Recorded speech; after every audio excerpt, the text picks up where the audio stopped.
Hey, I got this out before the end of the year. That's a win in my book. Hello and welcome to Then and Now, where I, the comic archivist, procrastinates finishing the website to hop back into comparing the first issue of a title with the newest number one of that property. Today's is obvious because you can read the title, and if you can't, well, we need to talk about literacy programs. And yes, I am kind of actually worried about this one. See, I absolutely loved Ostrander's Suicide Squad run. It was so deep and rich, reinventing characters, and it's just on my top runs of all time list, were I to ever actually make that list. On the flip side, though, Tom Taylor and Bruno Redondo as a creative team absolutely floored me with Injustice, and both on their own have been brilliant. So the question becomes, in the comparison, will I be able to call the shots fairly? Probably not. Also, yes, I'm definitely looking forward to August 2021 for the James Gunn maybe sorta kinda sequel to the 2016 film. Now then, cue the credits, and I wonder what song I'll get flagged for this time. Long ago, in 1959, a group of military elites were sent on nigh impossible missions. These are not their stories. The very first original Suicide Squad popped up for 6 issues in The Brave and the Bold, without the neat D-list villain angle we'd see much later. Yes, a couple other teams would be referenced and created to link this team more with Waller's more popular Task Force X, although if you've read DC's The New Frontier, you've also seen a version of this team. Now, the one major thing that does tie the Silver Age team with the more popular and iconic is Rick Flag Jr., the team's leader then, and usually the team leader now, be it in the field or not.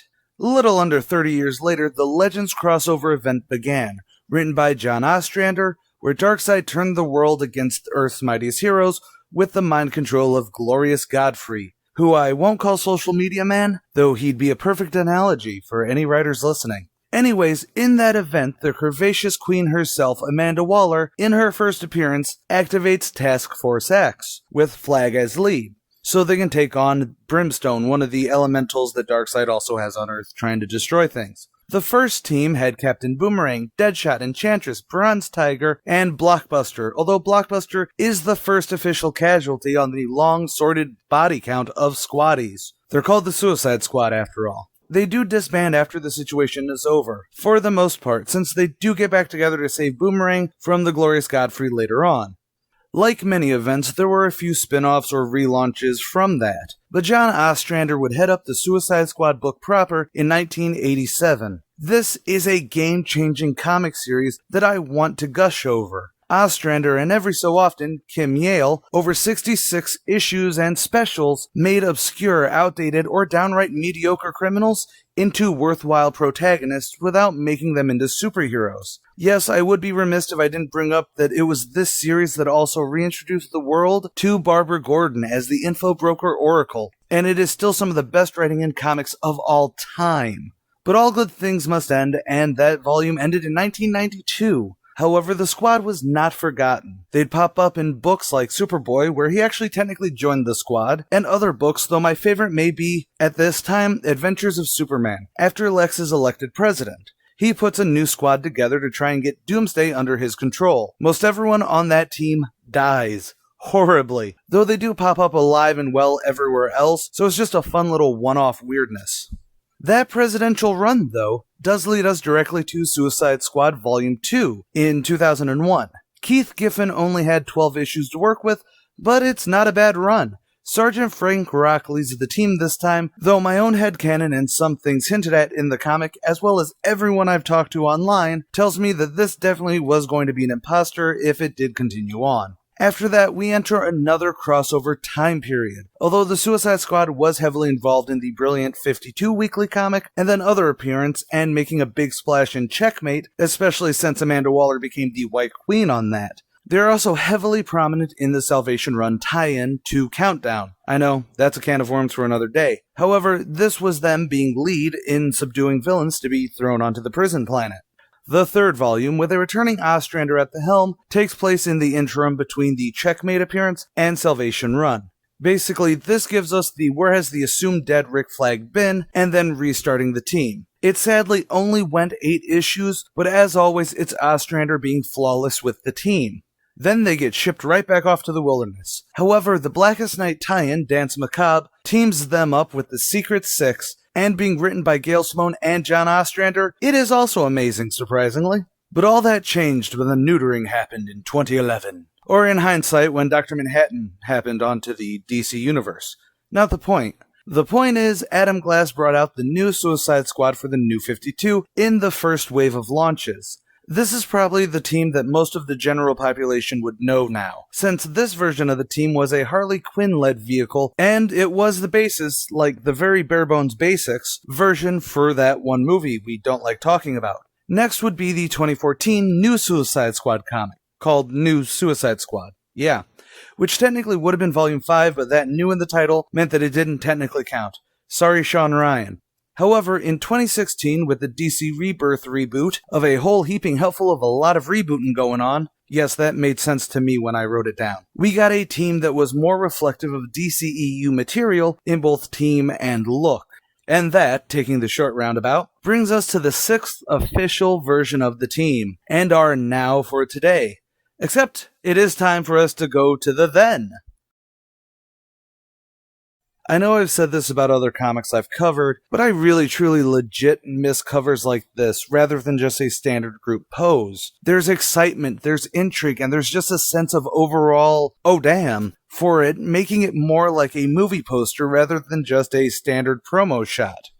And that cinematic feel actually continues into this story proper, where during the beginning establishing bit, the credits for the creative team are actually spaced out as narrative boxes, breathing this oddly refreshing opening credits life into it rather than just listing them under the issue's title. Don't worry, I'm not skipping over any story to talk about that, since it is primarily an opener showing a Carey terrorist cell made up of metahumans taking down an airport to prove that they can get the job done against the evils of America.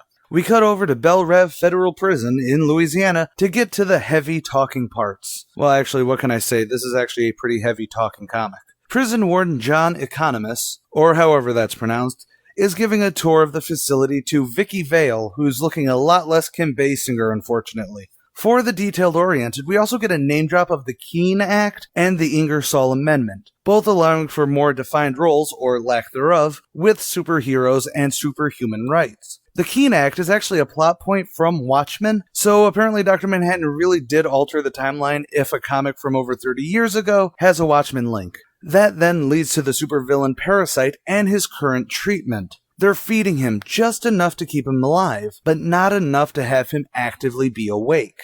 That leads to a very quick bit of, isn't that amoral? And I'm not going to get into it here, at least not fully, because this really does deserve a reader's history, but this is the best foot forward for the whole premise of the squad. Parasite is a bad, horrible guy thing. He does very bad things and he kills a lot of people. That's bad and evil and amoral and all that jazz. So to keep him docile and mostly harmless by malnourishment basically is the more logical choice, to hell with the ethics and morality of it. Either way, that ends the tour and Vicky Vale heads off to write her article. But if you know anything about Belle Reve, this was all just one big facade for the press. Not like that happens in real life or anything. Side note, I actually feel awkwardly attached to Economos when he makes this exchange of, the only reason I have this job is because I haven't married it yet. But it's funny and deeply touching to who I am as a person. So Amanda Waller's getting the team together, and there's another uniqueness that this comic brings. Before the squad can go out, they need to be psychologically cleared. That alone almost guarantees character development just by being able to sit down with a shrink and exposit their little hearts out. Even without that, though, due to the psychologist just being there, the comic gets to introduce the team with basic who's and whys. Yes, it is a classic narrative cliche of tell don't show, but it does work given the context in comic. Oh, and fun fact, while the nanobombs in the back of their heads has become common, initially it was just a bracelet that would blow their arm off if they got too far away. Now, if you couldn't tell from the cold open of this issue, the squad's mission is going to be to take on that Carey terrorist cell, the Jihad. No, I'm not going to make a joke about that. I choose life. The rest of the issue is primarily the briefing on the Jihad. Names, location, and then they mount up to assault the impenetrable mountain fortress in SS-1, their transport plane, which I'm guessing is just a red-painted 747, mainly because they're also going to try and fit a helicopter right up the nose. There is actually some really good character stuff before takeoff, and introducing a couple more characters, but that is where this comic really shines. Short answer is that this is really goddamn good, and honestly, really unique for its time and even now. I've covered character-driven narratives, action-oriented romps, and even just exposition-heavy purple prose, but this isn't that, not exactly. There's definitely action, and it is very wordy, and the narrative isn't driven by the characters, but rather the narrative is about these characters, and everything is built to be a character study, for lack of a better term. The now does have a hefty legacy to live up to, so... I know I made a jab earlier about how modern comic covers are basically just glam shot poses, and for the most part this is... But I just really like the fact that this also has Harley basically doing a Harley Quinn version of what the OG cover did. You know, giving the, oh yeah, some folks are about to die, playing with that bar, which I can totally dig. So it opens in Australia because, well, Tom Taylor loves his home country, which also naturally means that we get a terrorist cell of metahumans attacking the christening of 3 nuclear subs. Oh, and don't think I didn't notice that they actually did a very similar movie opener with the credits here too, using the negative panels for it instead of just narrative boxes, which really gives it a clean visual, and I kinda like it better than the original. Don't tell anyone. So, the first third of this book is this opener, where it's introducing the team. And yes, it does actually play into the intro to the villains section, like the original had, and a lot of comics keep doing lately, but it also allows the introduction of these characters without needing the exposition dumps that will happen in later briefings, and even some of the inner workings of the revolutionaries for later use. Don't worry, we'll get there. Short answer, they do in fact commandeer a sub with a nuclear payload on it. Good for them. This leads to the titular Suicide Squad being briefed on the revolutionaries. Yes, obviously they're going to be tasked with taking them out, but there really is a big snag in all that Floyd brings up. This is the worst Suicide Squad anyone has ever put together ever. Although, any team with King Shark can't be all that bad, right? Thanks for proving someone's point, Cavalier. I'm sad to say it's probably not mine. But Locke, their new liaison for this mission, is adamant that they have no other choice, and even Amanda Waller seems to have her tail between her legs during the briefing, which may actually be a more enticing hook for me to check out the next few issues. 2 days later, the revolutionaries have dismantled the warhead, and their mission statement is given about dealing with the entrenched evils of the world, and all that standard peacenik hippie crap. What I do like is that this is a very young, inexperienced group of terrorists. I mean, look at this. You have the Airy and Wink frolicking in the sky like they weren't very public and extremely loud with their sub theft. With their sub theft. Cue the Airy getting clipped out of the air, and the Suicide Squad attack commences. It's definitely not a PG fight, and there are definitely some deaths involved before Floyd tags all of the revs with non-lethal rounds. Actually, the rounds themselves are a subdermal speaker mic setup with a bomb attached. Why? Well, because now it's time for the pieces to come together. Locke isn't looking to eliminate the revs, he's there to recruit them. Yep, he's a new swinging dick of the squad, because Waller quit. Before that can really become a big thing though, we have the obligatory, well, we won't work for you moment by Osita, that's the one-armed big gal leader of the Revs, and then the equally obligatory kaboom to the head of TNT, which is actually really sad, because I really like that name. And that's actually kind of the ending. Locke says that this is his new Suicide Squad, and he's going to reshape the world with that team. This was a trip and a half. For the sake of future watchers, there was actually a lot of buzz around the revolutionaries as they were being announced, and you could see the skeleton of the plot coming because of that push. It still managed to surprise me with Locke and the Amanda Waller swerve. Similar to the best Suicide Squad books, the interplay, the dialogue, and focus on characters is one of the best things. Which leads us finally to... The ultimate goal of any of these Then and Now videos is to generally see how comics have evolved, if they've evolved, if a title is worthy of still going, and generally just to make fun of the mouse whenever I can. But, and this may be controversial since Ostrander is still a brilliant writer and very much alive, I think Tom Taylor is the best successor to Ostrander without ever feeling like a biter. Ostrander, in that initial volume of Suicide Squad, created something truly unique for its time, influencing styles going forward, yes, even compared to Miller's Batman. The darkness of the human condition, the psychological aspect, and the spearhead into going to explore these characters is very much refreshing. That's the draw for the Suicide Squad, not the action, not even necessarily the plot. And if there's one writer in the last decade that I'd say would be able to handle that, it'd be Tom, I've had Superman kill way too many people to be this likable, Taylor. I will say that I really hope it was other fans and myself praising what he did in Injustice 2 that got him the Suicide Squad book.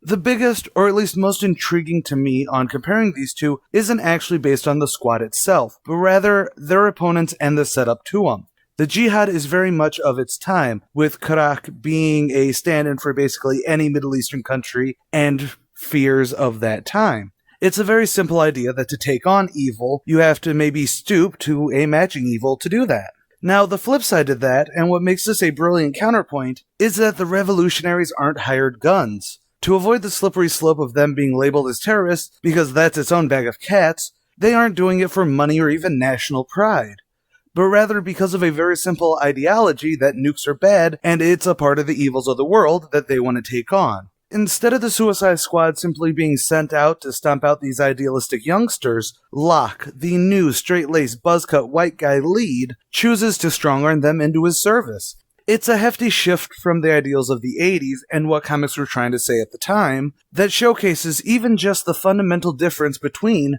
then and now. So yeah, I guess the final verdict is that the new Suicide Squad, not to be confused with New Suicide Squad, is really worth checking out and is a fantastic addition to the legacy of the squad. I know, not that big of a bombshell, but that's all for today's video. If you agree, disagree, or just want to give your 2 cents, leave it in the comments. If you want to see your own Then and Now or a longer reader's history, we do have a Patreon or direct donations are available.